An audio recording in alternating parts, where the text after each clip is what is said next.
Dans le dernier épisode du Voyage des Initiés, il y a eu un passage qui résonne encore en moi et que j'avais envie de vous offrir.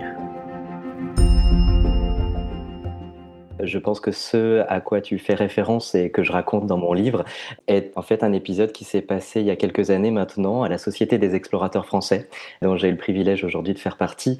Mais à l'époque, c'était pas le cas. Et effectivement, j'assistais à une conférence d'un explorateur franco-suisse qui s'appelle Christian Clot et qui annonçait qu'il allait traverser les milieux les plus extrêmes de la planète pour tester les capacités d'adaptation humaine face au climat du futur. D'abord en solo et puis ensuite en groupe. Et donc, qui lançait un appel à projet, à candidature, pour recruter 10 femmes et 10 hommes pour traverser ces milieux les plus extrêmes de la planète. Et donc à ce moment-là, en fait, si tu veux, j'ai eu ce frisson, cette espèce de fulgurance à laquelle tu fais écho et tu fais référence, qui s'est traduit très physiquement en fait en moi par une espèce d'intuition extrêmement forte, une forme d'évidence que j'allais faire partie de cette expérience, de cette expédition scientifique qui allait m'amener finalement à traverser les milieux les plus extrêmes de la planète, mais peut-être aussi à aller au plus profond de moi.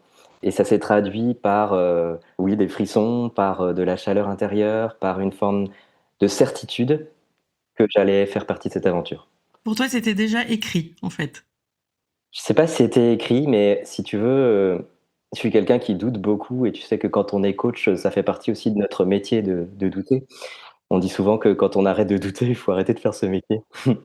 Et donc, curieusement, il y a aussi des moments où il y a quelque chose qui s'aligne en soi et finalement, il y a quelque chose qui a la force de l'évidence, comme si c'était un message ou une évidence qui était devant nous.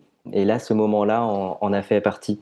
Et ce qui fait que ça a été très troublant, si tu veux, quand 2 ans plus tard, parce qu'en réalité, il y a eu plus de 1500 personnes qui se sont portées candidates et la sélection a duré plus de 2 ans. Donc finalement, faire partie des 10 hommes sélectionnés, c'était loin d'être une évidence. Et donc, quand 2 ans plus tard, je reçois le coup de fil me disant si vous êtes toujours partant pour cette aventure, on part ensemble. J'ai eu là aussi un frisson, je veux te dire, à la fois de joie, bien sûr, d'enthousiasme, et en même temps de trouble très fort lié à cet épisode qui s'était passé plus de 2 ans auparavant. Et donc voilà, ça m'est pas arrivé très souvent dans ma vie, mais ça en fait partie. Et il se trouve que ce moment-là était un moment de, je sais pas si c'est de bifurcation, mais tu vois, de progressif embranchement qui a changé beaucoup de choses en moi et dans ma vie.